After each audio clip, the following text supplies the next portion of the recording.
Hello everybody, and welcome back to From the Heart with another story from The Twilight Zone.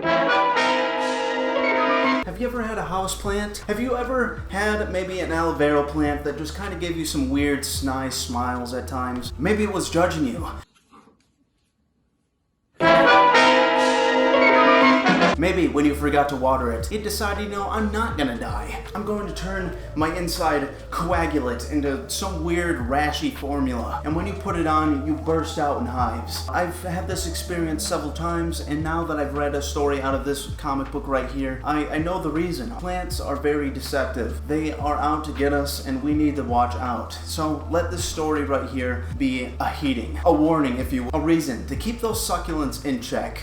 And well, what we have here is a story called Agatha's Baby. Agatha's Baby is actually a plant. This all has to do with a man who's been taking care of his great-grandma for like the last 5 years, all in hopes to become her favorite. Oh no, it's his great aunt. I'm getting all this wrong already. He wants to become the receiver of her will. He wants that sweet, sweet money, and even though she has such a bad attitude all the time, he wants this, okay? He's doing it for selfish reasons, and he's damn well gonna get this money. What happens in this is absolutely going to blow your mind.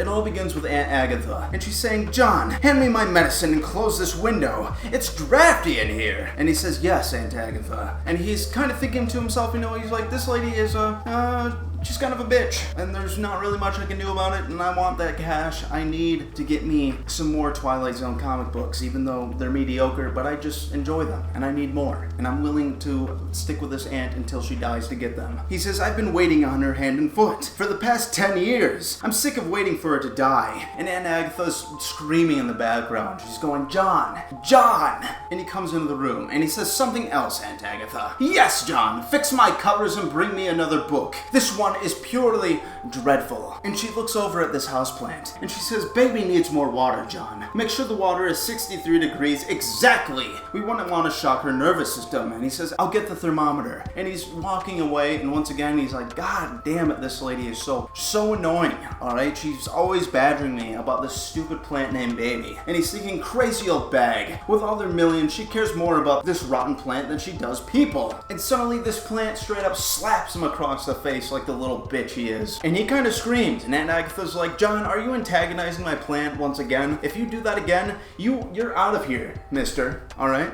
And she says, "It serves you right. Baby can sense your hostility." And John's thinking, if I didn't know it was just a plant, I'd swear it did it on purpose. And she tells me, "No, apologize to Baby right this instant." And he starts stroking this plant, and he says, "I'm sorry, Baby." And Aunt Agatha starts talking to this plant once again, and he's just wondering, what's going on? Why does my aunt care more about this plant than me? Maybe that's why I'm such a selfish asshole. Maybe this is why I'm waiting for her to die, because this lady cares about this plant so much and has never given me the time of day. And suddenly Aunt Agatha says, "Play some music, John. You've unnerved Baby. She won't calm down." And he goes and he starts the music, and suddenly with the beat of the music, Aunt Agatha turns to John, and she says, "It's time you knew, John. Your attitude towards Baby has caused me to change my will. The lawyers will be here in the morning to make the arrangements." This lady has changed her entire will just off the basis of this guy not even openly being hostile towards his plant. He just watered it. She has no idea what's even going on in his head. She can probably tell that he's a little off, but she's about to change her inheritance. She's about to give these millions of dollars to a plant, to the likes of a giant succulent. And John's freaking out. He says, "No, Aunt Agatha,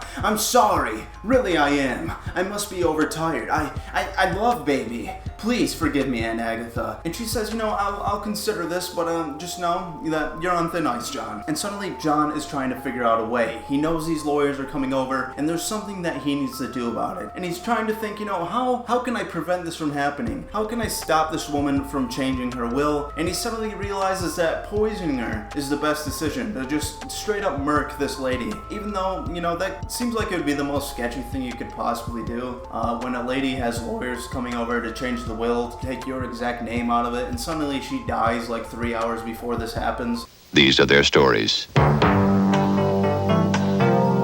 seems not very thought out, John. All right, I think you could do better. I think you could get more creative with it. But who am I to judge? And John whips up a kettle of tea and he says, "Poison. That's the only way." And suddenly he's bringing her this kettle and he says, "Look, and a peace offering. I've brought you a pot of your favorite hot chocolate." It's not tea, all right? I can't get everything right. And Agatha's like, "That's more like it, John. These are the luxuries that I want." Yes.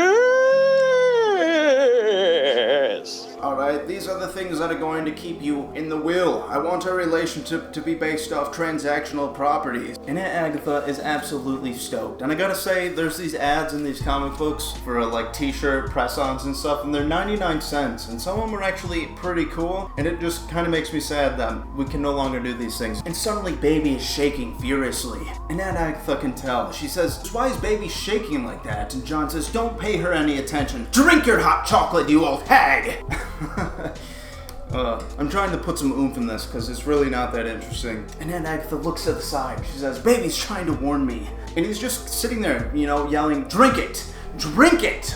And she will not do this, alright? And suddenly, John is pushed out of the window. He's falling to the ground, to his death. And then Agatha is just sitting there. She could give a shit less. And suddenly, the Twilight Zone man pops his head out of the corner and he says, "He tripped over a vine." That's what the police blotter said anyways. And who can argue? Of course plants know better, especially those grown in the Twilight Zone.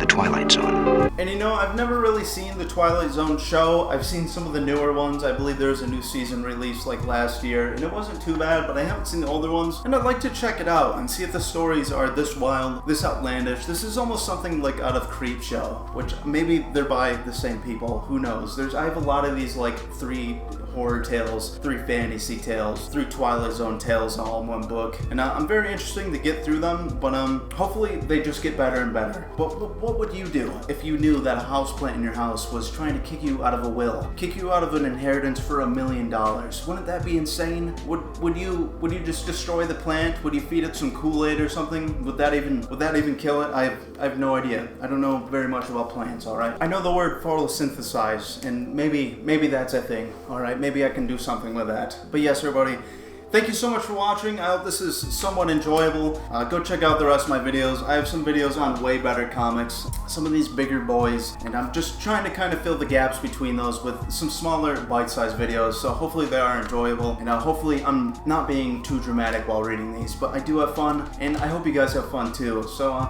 go follow me on Twitter, Instagram, TikTok. I usually just post my new books that I'm getting, things that I'm reading, 3D prints that I'm doing, all sorts of things. I recently just made this little Pokeball that turned out fairly well. I'm actually selling these things as well, but I'll do a video later for some of the 3D prints I'm selling and where I'm selling them at. For now, check this thing out. Thank you so much for watching, and I will see you on the next episode. See ya.